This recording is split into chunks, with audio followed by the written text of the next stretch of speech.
الحمد لله الحمد لله نحمده ونستعينه ونستغفره ونؤمن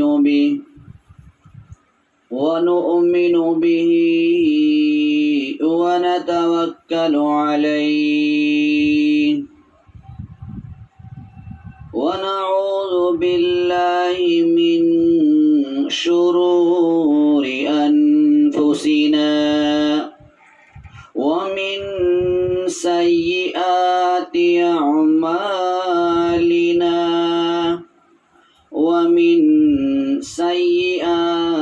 أعمالنا من يهدي الله فلا مضل له ومن يضلله فلا هادي له ونشهد أن لا إله إلا الله وحده لا شريك له ونشهد أن سيدنا وحبيبنا وسندنا ونبينا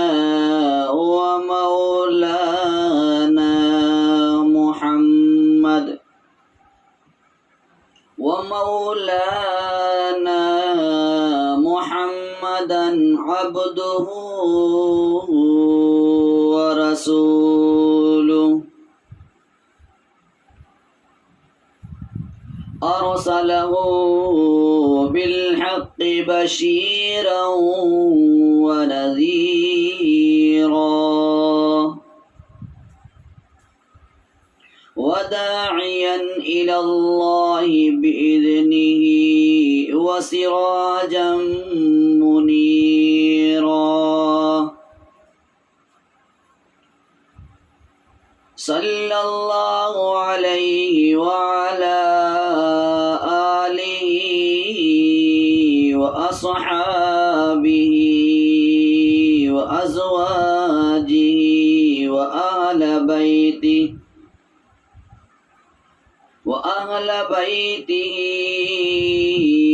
وذرياته أجمعين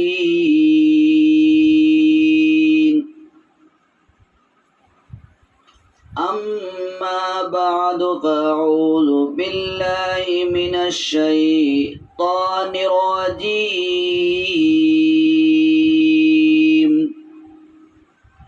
بسم الله الرحمن الرحيم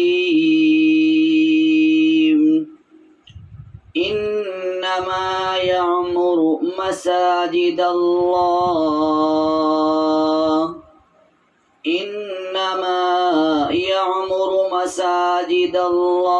من آمن بالله واليوم الآخر وأقام الصلاة وآتى الزكاة ولم يخش إلا الله فعسى أولئك أن يكونوا من المهتدين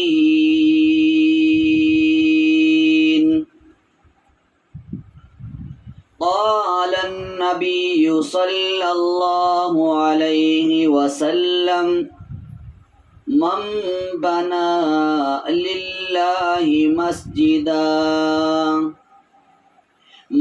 بنى لله مسجدا بنى الله له بيتا في الجنة صدق الله العظيم ومولانا العظام الكريم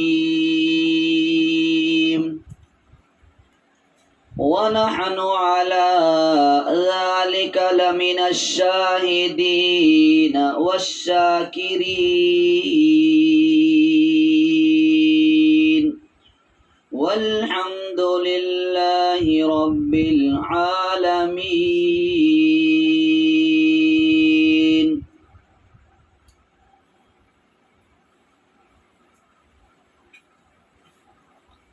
میرے محترم بزرگوں اور دوستوں اور عزیز ساتھیوں، میں نے جو آپ حضرات کے سامنے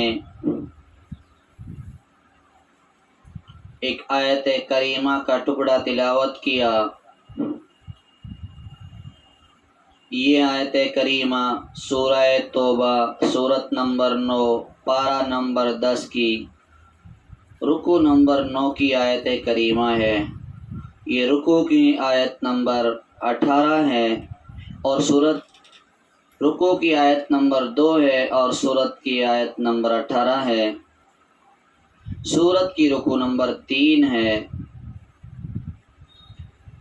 اس آیت کریمہ کے حوالے سے آج میرے اندر جو بات ذہن میں آئی، ایک مضمون میرے ذہن میں آیا، تو میں نے سوچا آج میں آپ حضرات کے سامنے وہ مضمون پیش کر دوں، تو اسی لیے آیت کریمہ کی میں نے تلاوت کی۔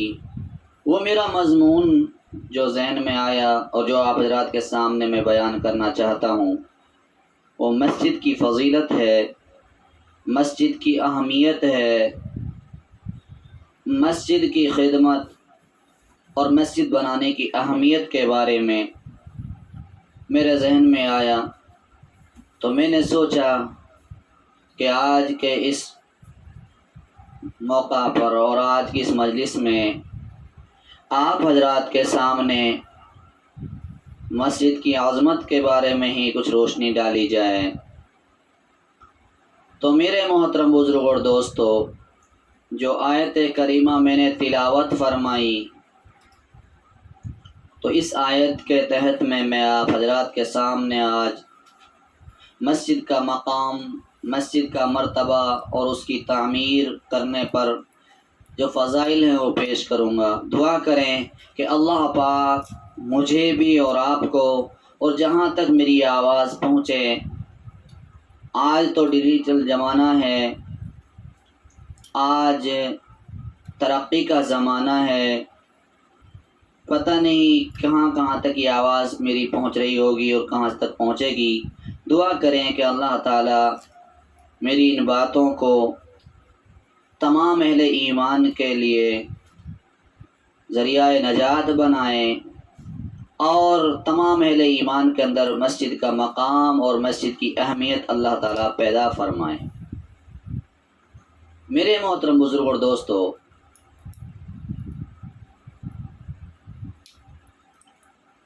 یہ مسجدیں اللہ کا گھر ہوتی ہیں۔ میں آپ کو ایک واقعہ سناتا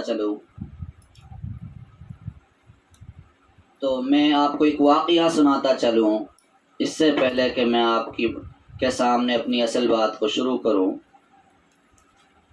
کسی بتانے والے نے بتایا کہ کوئی عرب تھا، اس نے ایک عالی شان مسجد بنائی، بہت بہترین اور خوشنما مسجد بنائی، ہر طرح کی مسجد کی زینت اس نے اور ترقی کی اس نے کوشش کی، زینت دے کر مسجد کو خوبصورت بنایا، اور اس کی تمنا تھی کہ اس میں کسی کی ایک پائی نہ لگے۔ تو اس نے ایک خواب دیکھا مسجد بنانے کے بعد، تو خواب دیکھتا ہے ایک عالی شان خوبصورت ایک محل بنا ہوا ہے۔ تو اس نے پھر تھوڑی دوری پر ایک طرف دیکھا تو ایک محل اور بنا ہوا ہے۔ تو اس نے خواب میں پوچھا یہ کس کا محل ہے؟ تو خواب میں اس کو بتایا گیا کہ یہ اس کا محل ہے جس نے تمہارے ساتھ مسجد بنانے میں مدد کی تھی۔ اب اس نے جب خواب سے اٹھا تو ذہن کے اندر ایک بات گھومتی رہی، دماغ کے اندر گھومتی رہی، میں نے کسی سے پائی نہیں لی، ایک پیسہ نہیں لیا، تو کس نے مدد کی؟ تو اس نے سارے مستریوں کو جمع کیا، مزدوروں کو جمع کیا، تو مزدوروں سے پوچھا، مستریوں سے پوچھا تم نے کسی سے پیسہ لیا، کسی سے روپیہ لیا، کسی سے کوئی فنڈ کیا، کسی سے کوئی فنڈنگ کی؟ سب نے منع کیا۔ اب سب سے پوچھتے پوچھتے ایک مزدور بول پڑا، اور مزدور بولا کہ میں مسالے کے اندر پانی ڈال رہا تھا، باری باری پانی ڈال رہا تھا بالٹی سے، تو اچانک میری بالٹی ٹوٹ گئی۔ تو ایک عورت گزر رہی تھی، تو اس نے اپنی بالٹی دی اور مجھ سے کہا کہ اس بالٹی سے پانی ڈال لو۔ اب اس مسجد بنانے والے نے اس عورت کی تلاش شروع کرا دی۔ اس عورت کو تلاش کرتے کرتے کرتے پا لیا، عورت مل گئی۔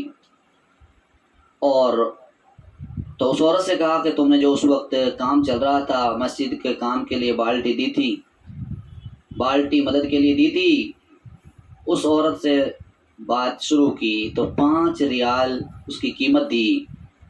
پھر چلتے چلتے 10 ریال تک بات پہنچا دی، مگر اس عورت نے لینے سے انکار کر دیا اور بالٹی دینے سے انکار کیا اور مسکرا دی اور کہنے لگی کہ اصل بات پر کیوں نہیں آتے؟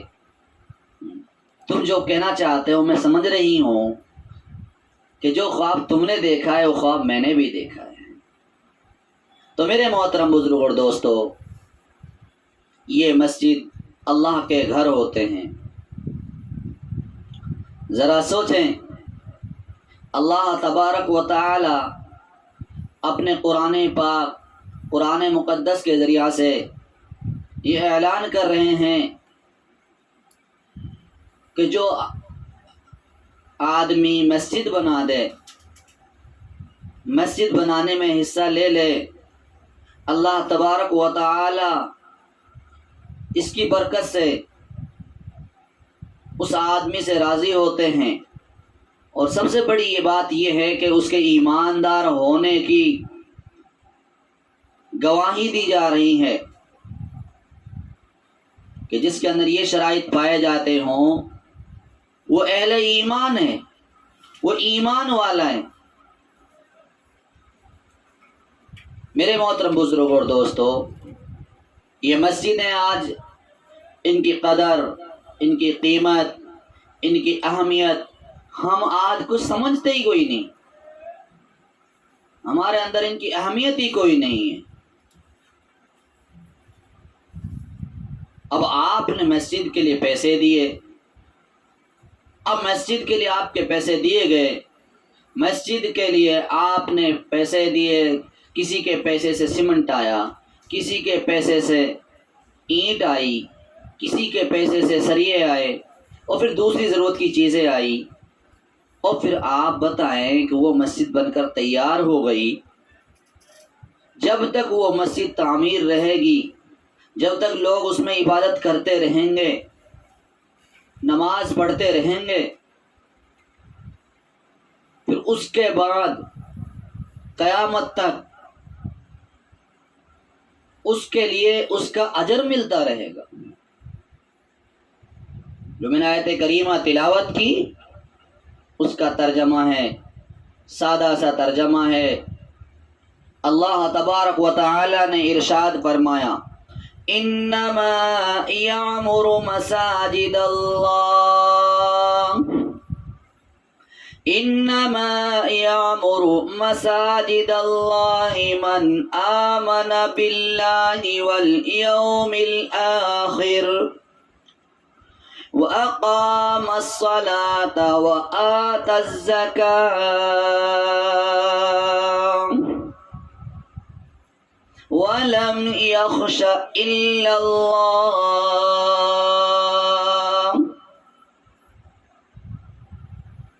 ارشاد فرما خالق کائنات نے، وہی لوگ مسجدیں آباد کرتے ہیں، وہی اللہ کے گھر کو بناتا ہے، وہی اللہ کے گھر کی تعمیر کرتا ہے جو اللہ پر اور آخرت کے دن پر یقین رکھتا ہو، جو اللہ تبارک و تعالی پر اور آخرت کے دن پر ایمان رکھتا ہو، اور نماز کو بھی قائم کرتا ہو اور زکوٰۃ ادا کرتا ہو، اور اللہ رب العالمین کے سوائے اس کے دل میں کسی کا ڈر نہ ہو، کسی کا خوف نہ ہو۔ یہی وہ لوگ ہیں جو ہدایت والوں میں سے ہیں۔ ارشاد فرمایا اللہ رب العالمین نے، کہ جو شخص مسجدوں کی تعمیر کر دے، مسجدیں بنا دے، مسجدیں بنانے میں حصہ لے لے، وہ اہل ایمان ہی ہو سکتے ہیں۔ حضرت عثمان ابن عفان رضی اللہ عنہ نے ایک مسجد بنانے کا ارادہ کیا، لوگوں نے اس کو ناپسند کیا، کیونکہ مدینہ شریف میں محبوب کریم صلی اللہ علیہ وسلم کی مبارک مسجد موجود تھی، اور اس ارادے کو ترک کرنے کی خواہش کی۔ حضرت عثمان رضی اللہ عنہ نے فرمایا، میں نے خود سنا تھا کہ محبوب کریم صلی اللہ علیہ وسلم فرما رہے تھے، جو اللہ کے لیے مسجد بنائے گا اللہ اس کے لیے جنت میں گھر بنائے گا۔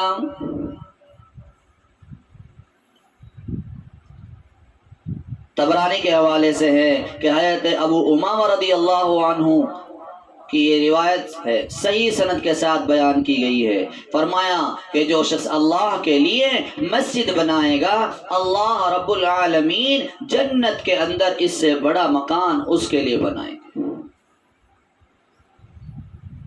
جنت میں اس کے لیے محل تیار ہوگا۔ ذرا سوچیں میرے پیارے دوست اور بزرگوں، ارشاد فرمائے محبوب کریم صلی اللہ علیہ وسلم نے، فرمایا جو شخص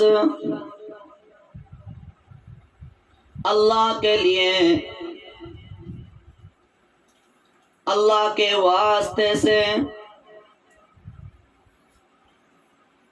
مسجد بناتا ہے اللہ رب العالمین جنت میں اس کے لیے گھر بناتے ہیں۔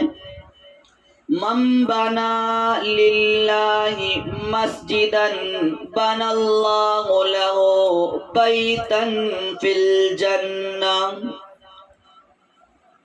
ارشاد فرمائے محبوب کریم صلی اللہ علیہ وسلم نے، جو اللہ کے لیے مسجد بناتا ہے اللہ اس کے لیے جنت میں مقام تیار کرتا ہے، محل بناتا ہے۔ حضرت ابو ہریرہ رضی اللہ عنہ بیان کرتے ہیں محبوب کریم صلی اللہ علیہ وسلم نے ارشاد فرمایا، احب البلاد الی اللہ مساجدها وابغض البلاد الی اللہ اسواقها۔ حضرت ابو ہریرہ رضی اللہ عنہ بیان کرتے ہیں محبوب کریم صلی اللہ علیہ وسلم نے ارشاد فرمایا، شہروں میں اللہ کے نزدیک سب سے پسندیدہ جگہ وہاں کی مسجدیں ہیں، اور شہروں میں سب سے ناپسند جگہ وہاں کے بازار ہیں۔ ایک حدیث میں ارشاد ہے، فرما محبوب کریم صلی اللہ علیہ وسلم نے، خیر الاماکن مساجدها وشر الاماکن اسواقها، زمین کی بہترین جگہوں میں مسجدیں اور بری جگہوں میں بازار ہیں۔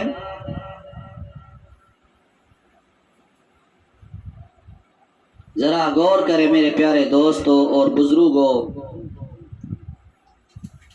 ذرا اللہ کے لیے اپنے دل پر ہاتھ رکھ کر سوچیں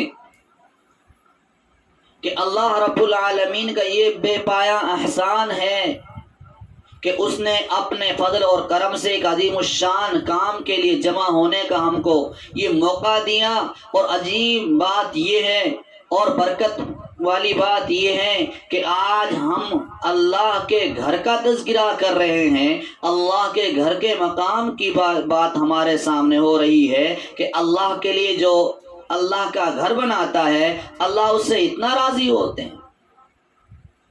ذرا غور کریں، مگر افسوس ہے کہ جس چیز پر اتنا بڑا انعام اور اجر ملے اور ثواب کی یہ اہمیت ہو، پھر اس کے لیے ہمارے دل میں ذرا احساس نہیں ہوتا، اور دنیا کے یہاں سے ہمیں کوئی چند ٹکا ملنے کی امید ہو، اس کے لیے ہزاروں مصیبتیں جھیلنی پڑتی ہیں تو ہم جھیلتے ہیں۔ ذرا سوچیں میرے پیارے دوست اور بزرگوں، اس لیے اللہ کے واسطے اپنے دلوں کے اندر مسجد کا مقام کیا ہے، مسجد کی اہمیت کیا ہے، مسجد کی حیثیت کیا ہے، اس کو بٹھائیں۔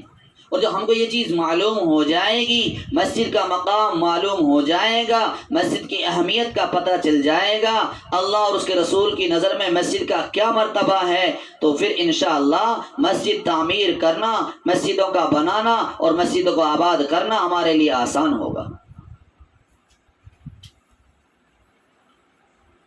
اس لیے ذرا غور کریں، یہ مسجدیں وہ مقدس جگہ ہیں، یہ مسجدیں حرام کی چھوٹی چھوٹی برانچیں ہیں، یہ اس کے خطے ہیں۔ یہ مسجدیں وہ جگہیں ہیں جہاں خدا وحدہ لا شریک لہ کی عبادت کی جاتی ہے، اس کی یاد کی جاتی ہے۔ جو میں نے حدیث مبارکہ تلاوت کی کہ احب البلاد الی اللہ مساجدها وابغض البلاد الی اللہ اسواقها، یہ مسلم شریف کی حدیث ہے۔ ذرا ہم سوچیں کہ اللہ کے نزدیک محبوب جگہ مسجدیں ہوں اور ناپسندیدہ جگہ بازار ہوں، اور ہم آج اپنا وقت اپنا ٹائم کہاں پر خرچ کر رہے ہیں، کہاں لگا رہے ہیں، کہاں صرف کر رہے ہیں۔ اللہ رب العالمین کے یہاں محبوب جگہ، بہترین جگہ، پسندیدہ جگہ مسجدیں ہوں، اور ان مسجدوں کو آج ہم ویران چھوڑ رہے ہیں۔ ذرا سوچیں، مسجد حرام کی اہمیت سے کون نا واقف ہوگا؟ صبح شام 5 وقت اسی کی طرف رک کر کے ہم نماز پڑھتے ہیں، وہاں کعبۃ اللہ ہے، ہر سال حاجی لوگ وہاں جاتے ہیں، طواف کرتے ہیں اور خواب مسجد حرام کا روحانی لطف اٹھاتے ہیں، خوب وہاں پر جاتے ہیں۔ جو ان کی زندگی کے خواب تھے، آج اللہ ان کے خوابوں کو پورا کر رہا ہے، اور خوب مزے لے لے کر مسجد حرام کا طواف کر رہے ہیں۔ تو اللہ رب العالمین نے زمین میں سب سے پہلے سب سے مقدس جگہ کعبہ کو بنایا، اسی کے اطراف اور جوانب کے محدود حصہ کا نام مسجد حرام ہے۔ آج پوری دنیا کی تمام مساجد مسجد حرام ہی کا پر تو ہیں۔ یہی وجہ ہے، ایک حدیث میں آتا ہے کہ سب سے زیادہ ثواب مسجد حرام ہی کا ہے۔ ارشاد فرما محبوب کریم صلی اللہ علیہ وسلم نے، آدمی نے اپنے گھر میں جو نماز پڑھی وہ بس ایک نماز ہے، اور اس نے جو محلہ کی مسجد میں نماز پڑھی وہ 25 نمازوں کے برابر، اور اس نے جامع مسجد میں جو نماز پڑھی وہ 500 نمازوں کے برابر، اور اس نے مسجد اقصی بیت المقدس میں جو نماز پڑھی اس کے لیے وہ اجر اور انعام میں اس سے بڑھ کر ہیں، اور مسجد نبوی میں جو نماز پڑھی وہ 50,000 نمازوں کے برابر، اور اس سے بڑھ کر ارشاد فرمایا محبوب کریم صلی اللہ علیہ وسلم نے، اور جس شخص نے مسجد حرام مکہ المکرمہ میں جو نماز پڑھی وہ لاکھوں نمازوں کے برابر۔ دعا کریں کہ اللہ پاک ہم سب کو حج بیت اللہ کے لیے قبول فرمائے، اللہ پاک اپنے گھر کا دیدار نصیب فرمائے، اپنے مبارک اور محبوب شہر کا دیدار نصیب فرمائے، اور اپنے محبوب کے شہر مدینہ منورہ کا بھی ہم کو دیدار نصیب فرمائے۔ تو میرے پیارے دوست اور بزرگوں، یہ جو نماز پڑھی جاتی ہے، نماز پڑھنے والا نمازی اللہ کا مہمان ہے۔ اللہ کا ایک بندہ مسجد میں آ کر نماز ادا کرتا ہے تو اس نے ایک فرض ادا کیا، لیکن عجیب بات یہ ہے اللہ اپنے گھر میں آنے والے کا اعزاز فرماتے ہیں، اس کی مہمانی کرتے ہیں، اس کی ضیافت کرتے ہیں، کیونکہ مسجد اللہ کا گھر ہے۔ یہ مسجدیں اللہ کا گھر ہیں، اور گھر آنے والے کے لیے، مہمان کے لیے میزبان کی ذمہ داری ہوتی ہے کہ آنے والے مہمان کا حق ادا کرے، مہمان کی مہمان نوازی کرے۔ جیسا کہ حدیث پاک میں آتا ہے، حضرت ابو ہریرہ رضی اللہ عنہ سے روایت ہے کہ محبوب کریم صلی اللہ علیہ وسلم نے ارشاد فرمایا، جو شخص صبح کو مسجد میں جائے یا شام کو مسجد جائے، اللہ تبارک و تعالی اس کی مہمانی تیار رکھے گا، خواہ وہ جب بھی جائے، صبح کو جائے یا شام کو جائے۔ اب مہمانوں کے بھی درجے ہوتے ہیں، اور یہی نہیں بلکہ اللہ کے یہاں مہمانوں کے درجے اور مرتبے کچھ ہیں، اونچے نیچے ہیں۔ کچھ لوگ بہت دور سے آتے ہیں، کچھ بہت قریب سے آتے ہیں، کچھ بہت پہلے مسجد میں آ جاتے ہیں، کچھ بہت بعد میں آتے ہیں۔ اب ان سب کے درجے اور مرتبے اسی حساب سے ہوتے ہیں۔ ارشاد ہے محبوب کریم صلی اللہ علیہ وسلم کا، فرمایا آپ صلی اللہ علیہ وسلم نے کہ لوگوں میں نماز کے ثواب کے اعتبار سے بڑے درجے کا آدمی وہ ہے جو ان میں سب سے دور کا ہے، کہ اس کو سب سے زیادہ چلنا پڑتا ہے، اور جو شخص نماز کے لیے ٹھہرا رہے یہاں تک کہ امام کے ساتھ اس کو نماز پڑھنے کا ارادہ ہو، وہ نماز پڑھے تو ثواب کے اعتبار سے اس کا درجہ اس شخص سے بڑا ہے جو نماز پڑھ لے اور سو جائے۔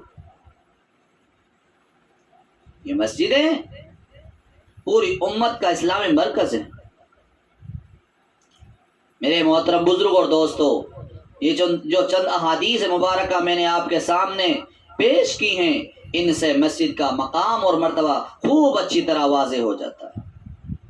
اور اس عنوان پر تو احادیث میں ایک بڑا ذخیرہ موجود ہے، اور کیوں نہ ہو کہ اللہ کا گھر پوری امت کا ایمانی، اسلامی اور روحانی مرکز ہوتا ہے۔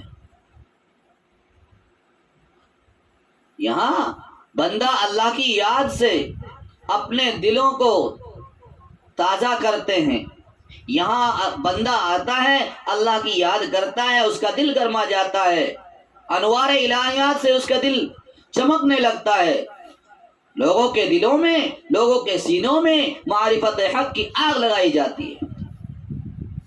یہاں اللہ کی فرما برداری اور اطاعت گزاری کے عہد و پیمان کیے جاتے ہیں، پروردگار عالم سے رحمت اور مغفرت کی بھیک مانگی جاتی ہے، خالی کے کون و مکا کے جا و جلال کے آگے خشیت و نابت کا اظہار کیا جاتا ہے۔ یہی اللہ کا گھر امت مسلمہ اور دین اسلام کی ریڑھ کی ہڈی کی حیثیت رکھتا ہے۔ اجتماعیت اور اجتماعی قوت کی بنیاد مسجد میں ہوتی ہے۔ باہمی اخوت اور محبت اور ایک دوسرے کے دکھ درد میں شریک ہونے کی صورتیں یہیں سے نکلتی ہیں۔ میرے محترم بزرگ اور دوستو، نبی کریم صلی اللہ علیہ وسلم کے زمانہ میں مسجد کا مقام کیا تھا، ذرا ہم سوچیں۔ آپ صلی اللہ علیہ وسلم کے زمانہ میں مسجد اسلامی سیاست اور قیادت کا پارلیمنٹ اور مرکز ہوتی تھی۔ دین حق کے تمام امور یہیں انجام دیے جاتے ہیں۔ دین حق کے تمام جو کام ہونے والے تھے یہیں سے ان کی تعلیم دی جاتی تھی، ان کو تقسیم کیا جاتا تھا۔ یہیں تعلیم و تربیت کی درسگاہیں لگتی تھی، جن سے عالمی سطح کے نام اور علماء، فضلاء، اکابرین، مفسرین، محدثین اور جید فقہاء اور صوفیاء نکلے تھے۔ یہی مسجد عدالت عالیہ تھی، یہی عدالتیں لگا کرتی، جہاں ایسے ایسے بے نظیر فیصلے ہوتے کہ آج جن کی مثال دنیا کی عظیم ترقی یافتہ عالی شان عدالتیں پیش کرنے سے قاصر ہیں، کمزور ہیں۔ مسجد کی تعمیر کرنا، مسجد کا مقام و مرتبہ کیا ہے، ذرا ہم دلوں میں جمائیں۔ اب میں اپنے مقصد کو عرض کرنا چاہتا ہوں، ذرا توجہ کے ساتھ سنیں۔ آج جہاں یہ مجلس منعقد ہوئی ہے، یہاں جمع ہوئے ہیں آپ لوگ، یہ مسجد اللہ ہی کا تو کریں۔ اب ظاہر بات ہے یہاں وہی اللہ کا گھر بنانے کی ضرورت، اور پورے عالم کے اندر پیش آ رہی ہے کہ آج جہاں جہاں مسجدیں نہیں ہیں وہاں وہ نورانیت ہمیں نظر نہیں آ رہی، جو مسجد جہاں پر ہے وہاں پر جو نورانیت ہے۔ تو دوستو ایک مسلمان کے ایمان کا تقاضا یہ ہے کہ اپنی ضرورت پوری کرنے سے پہلے اللہ کے گھر کی ضرورت کو پوری کرے. یہ نہ صرف اپنی ضرورت ہے بلکہ پوری ملت اور امت کی ضرورت ہے، پوری امت کی حاجت ہے. اللہ سے ڈرنے والے اور حضور اکرم صلی اللہ علیہ وسلم سے سچی محبت رکھنے والے اس کار خیر میں پیچھے نہیں رہ سکتے. میں نے شروع میں ایک حدیث مبارکہ تلاوت کی تھی خطبہ کے ساتھ میں، جس میں اللہ کے محبوب صلی اللہ علیہ وسلم نے ارشاد فرمایا کہ من بنا للہ مسجدا بنا اللہ لہ بیتا فی الجنہ،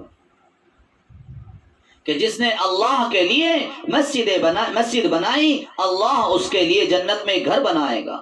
اور کتنا آسان کام ہے، کتنی آسان نیکی ہے، اور اس نیکی میں سبقت کرنے والوں کے لیے جنت میں اپنا مکان بنا لینا کتنا آسان ہے. محبوب کریم صلی اللہ علیہ وسلم کا سب سے پہلا کارنامہ مدینہ منورہ کے اندر جو تھا وہ یہی تھا.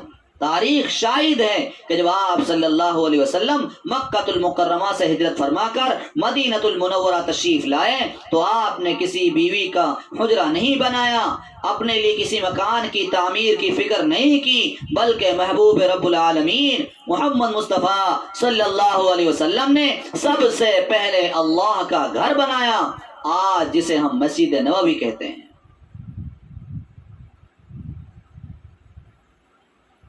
مسجد نبوی کی تاریخ یوں ہے کہ یہ زمین 2 یا 3 بچوں کی زمین تھی جن کا نام سہل اور سہیل تھا. یہ دونوں زرارہ بن ربیع کی پرورش اور کفالت میں رہا کرتے تھے. آپ نے ان سے 10 دینار میں زمین کا ٹکڑا خریدا تھا جس کی رقم حضرت ابوبکر صدیق رضی اللہ عنہ نے ادا کی تھی. محسن انسانیت کی زبان مبارک سے نکلا، ابو بکر جب تک اس مسجد میں عبادت اور نماز ہوتی رہے گی یعنی قیامت تک اس کا ثواب تیرے حصے میں لکھا جاتا رہے گا، تیری قبر پر رحمت برستی رہے گی. مسجد کی تعمیر صدقہ جاریہ ہے دوستو، مسجد کی تعمیر ایک عظیم صدقہ جاریہ ہے.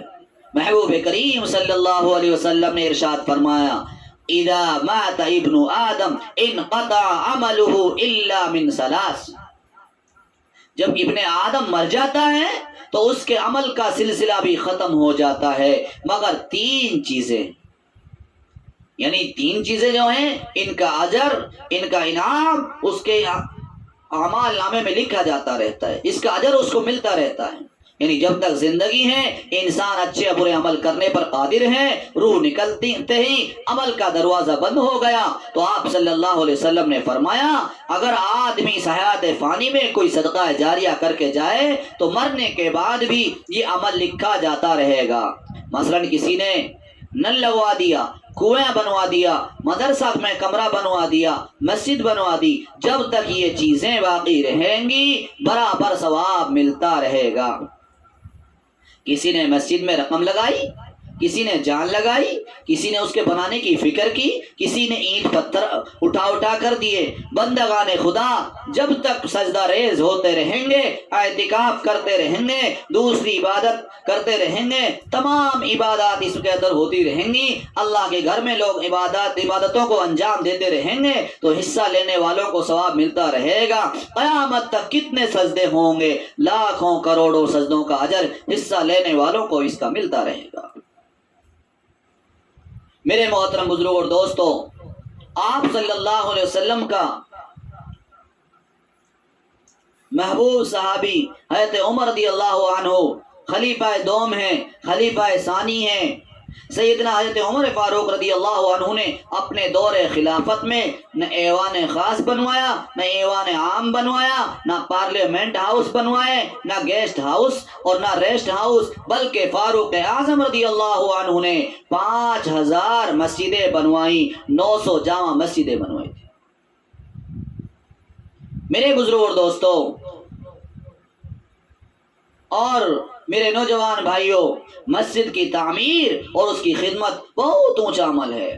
ارشاد فرمایا محبوب کریم صلی اللہ علیہ وسلم نے من اسرج سرجن فی المسجد من اسرج سرجن فی المسجد نور اللہ قبرہ الی یوم القیامہ.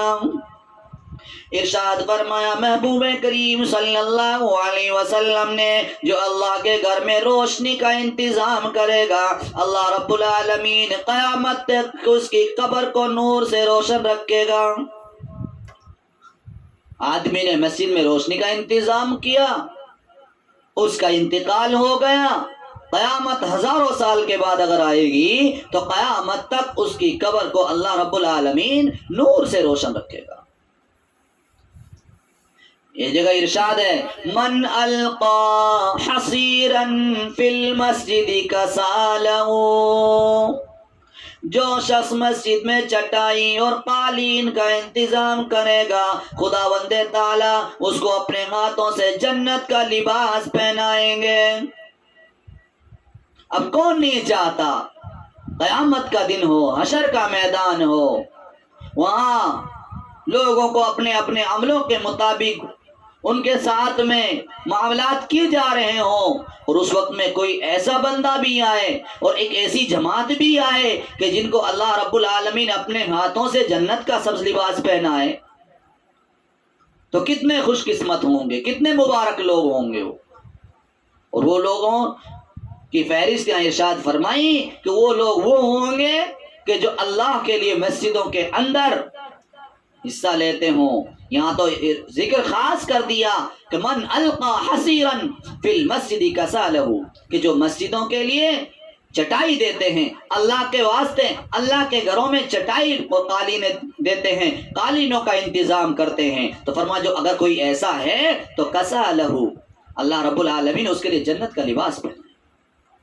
بھائیو، ہمیں اپنے بنگلے، اپنے قلعے، اپنے محلات بنانے کا بہت شوق ہے. لاکھوں کروڑوں روپے بھی ہم بے باقیمت بہا دیتے ہیں، روپیوں کا کوئی حساب نہیں ہے، بے طریقے سے بے دھڑک بے دریغ خرچ کر دیتے ہیں. محلہ میں مسجد ہے، چکر پر چکر لگوا کر 200-400 روپے دے دیتے ہیں، حالانکہ مال اللہ کا دیا ہوا ہے. یہ مسجدیں اللہ کا گھر ہیں، تو اللہ کا دیا ہوا اللہ کے گھر میں لگ جائے تو کیا بات ہے. ہندوستان کے اندر ایک بہت مشہور بادشاہ گزرا ہے شاہجہاں.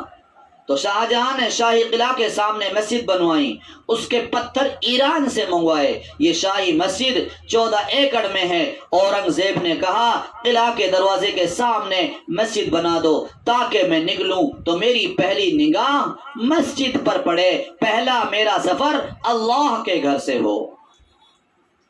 اس قلعہ کے اندر موتی مسجد بنوائی گئی. جب سنگ بنیاد رکھنے کا وقت آیا اعلان کرا دیا گیا، 7,000 آدمی جمع ہو گئے. بادشاہ نے حکم جاری کیا کہ اس بادشاہی مسجد کا سنگ بنیاد وہ رکھے جس کی بلوغیت سے لے کر آج تک کبھی تہجد کی نماز نہ چھوٹی ہو. جب سے بالغ ہوا ہے کبھی تہجد کی نماز نہ چھوٹی ہو. میرے جیسے بڑے بڑے جبوں قبوں والے سبز پگڑیوں والے لوگوں کے وہاں پر سر شرم کی وجہ سے جھک گئے. بادشاہ نے کہا تم نے میرا راز ظاہر کروا دیا. اورنگزیب پیدا ہوا تھا، تخت پر ہوا تھا، لیکن میں قسم کھا کر کہتا ہوں جب سے میں بالغ ہوا ہوں اس دن سے آج تک میری تہجد کی نماز قضا نہیں ہوئی. یہ حضرت اورنگزیب اپنی زبان سے کہہ رہے ہیں، قسم دے رہے ہیں کہ جب سے میں بالغ ہوا ہوں آج سے لے کر، اور جب سے بالغ ہوا ہوں اس وقت سے لے کر اور آج تک میری کبھی بھی تہجد کی نماز قضا نہیں. یہ تھے مساجد کے سچے عاشق. کتنا اہتمام کیا، کتنا شوق تھا، کتنا جذبہ تھا. دعا کریں اللہ پاک ہمیں بھی یہ جذبہ نصیب فرمائے. اللہ سے بڑھ کر کوئی قدردان نہیں، اس سے بڑھ کر کوئی انعام دینے والا نہیں. لوگ مٹی کی اینٹیں مسجد میں لگاتے ہیں، اللہ رب العالمین چاندی اور سونے کی اینٹوں سے بنا محل عطا فرمائیں گے. کیا خوب فرمایا محبوب کریم صلی اللہ علیہ وسلم نے کہ جو اللہ کے لیے مسجد بنوائے، شہرت اور ناموری مسعود نہ ہو، صرف اللہ کی رضا ہو، اللہ رب العالمین کی خوشنودی کے لیے تعمیر کرے، تو اللہ پاک جنت میں ایسا گھر عطا فرمائیں گے جس کا مسالہ مشک اور عنبر کا ہوگا، اینٹیں چاندی اور سونے کی ہوں گی، ہیرے اور جواہرات سے مزین ہوگا. آج موقع ہے اللہ پر یقین رکھیں اور اللہ کے لیے اپنے جان اور مال کو اللہ کے گھر کی تعمیر کے لیے وقف کر دیں۔ نظر آنے پر یہ موقع ہاتھ سے نکل جائے گا۔ جب ملک الموت اور روح نکالنے والا فرشتہ آئے گا اور انسان کہے گا مجھے تھوڑی سی مہلت دے دیجئے، پھر وقت نہیں ملے گا۔ پھر آدمی تمنا کرے گا فَأَصَّدَّقَ وَأَكُن مِّنَ الصَّالِحِينَ کہ میں صدقہ کرنے کے، خیرات کر کے صالحین کی جماعت میں شامل ہونا چاہتا ہوں، صالحین کے زمرہ میں شامل ہونا چاہتا ہوں۔ وَلَن يُؤَخِّرَ اللَّهُ نَفْسًا إِذَا جَاءَ أَجَلُهَا، ایک سانس بھی مہلت نہیں ملے گی۔ میرے محترم بزرگ اور دوستو، ذرا اللہ کے لیے اللہ کے گھروں کو آباد کرنے کی فکر کریں۔ میں یہ عرض کرتا چلوں کہ ذرا آپ سوچیں، یہ مسجدیں کس کے گھر ہیں؟ اللہ کے گھر ہیں۔ دوبارہ میں اس آیت کو آپ حضرات کے سامنے پیش کر رہا ہوں، جس کے حوالے سے آج میں نے یہ عنوان آپ کے سامنے پیش کرنے کا ارادہ کیا کہ اللہ کے گھروں کو آباد کرنا ان لوگوں کا کام ہے جو اللہ پر اور آخرت پر یقین رکھتے ہوں۔ کیا آپ کا یقین نہیں ہے؟ اللہ پر آپ کا اعتماد نہیں ہے؟ اللہ سے آپ کو محبت نہیں ہے؟ ارشاد فرما خالق کائنات نے اللہ کے گھروں کو آباد کرنا ان لوگوں کا کام ہے جو اللہ پر اور آخرت کے دن پر یقین رکھتے ہوں، نماز قائم کرتے ہوں، زکوٰۃ دیتے ہوں، سوائے اللہ کے کسی سے نہ ڈرتے ہوں۔ سو ایسے ہی لوگوں کی نسبت یہ امید ہے وہ اپنے مقصد میں کامیاب ہو جائیں گے، یعنی جنت میں حصہ کر لیں گے۔ تو میرے محترم بزرگ اور دوستو، اب میں اپنی بات کو سمیٹتا چلوں تو پتہ چلا اس آیت کریمہ سے کہ اللہ رب العالمین نے صاف اور واضح طور پر ارشاد فرما دیا کہ مسجد کو وہی لوگ آباد کرتے ہیں جنہیں اللہ کی ذات پر بھروسہ اور یقین ہو، اور انہیں آخرت کے حساب اور کتاب، جزا اور سزا کا بھی یقین ہو کہ یہاں جو کچھ کر کے جائیں گے وہ وہاں مل جائے گا۔ تو اس آیت کریمہ میں اللہ رب العالمین نے عمارت مسجد کا تذکرہ فرمایا اور کئی معنی میں استعمال کیا جاتا ہے۔ ایک ظاہری در و دیوار کی تعمیر، دوسرے مسجد کی حفاظت اور صفائی، اور دوسری ضروریات کا انتظام، تیسرے عبادات کے لیے مسجد میں حاضر ہونا۔ تو میرے محترم بزرگ اور دوستو، آج سے ارادہ کریں کہ آپ جتنی آپ کے علاقے میں مساجد ہیں ان تمام مسجدوں کو ہر طریقے سے جو ضرورتیں ہوں گی، چاہے نمازیوں کی شکل میں ہو، چاہے صفائی کی شکل میں ہو، چاہے در و دیوار کی شکل میں ہو، چاہے چٹائی اور قالین کی شکل میں ہو، انشاءاللہ تمام ضرورتوں کے پورا کرنے میں آج سے ہم حصہ لیں گے۔ مجھے امید ہے کہ انشاءاللہ آپ تمام حضرات اس بات پر غور کر اور عمل کریں گے انشاءاللہ۔ اللہ پاک مجھے بھی اور آپ کو بھی مسجدوں کی خدمت کے لیے قبول فرمائے، مسجدوں کی اہمیت اور قدر ہمارے اندر اللہ پاک بٹھائے۔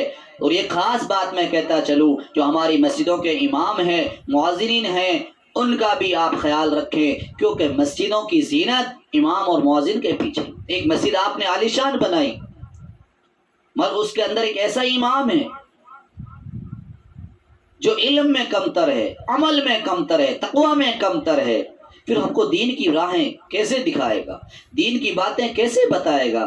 اس لیے آپ اچھے اور تقوی والے، متقی پرہیزگار امام اور مؤذنین تلاش کریں، اور جو دنیا پرست نہ ہوں، زینت پرست نہ ہوں، ایسے لوگوں کے مجلسوں میں جائیں، محفلوں میں بیٹھیں اور ان سے اللہ کے دین کی باتوں کو سیکھیں۔ اللہ پاک مجھے بھی اور آپ کو بھی مسجدوں کا مقام عطا فرمائیں اور اپنے بزرگوں اور ولیوں کی صحبت نصیب فرمائیں۔ وآخر دعوانا الحمدللہ۔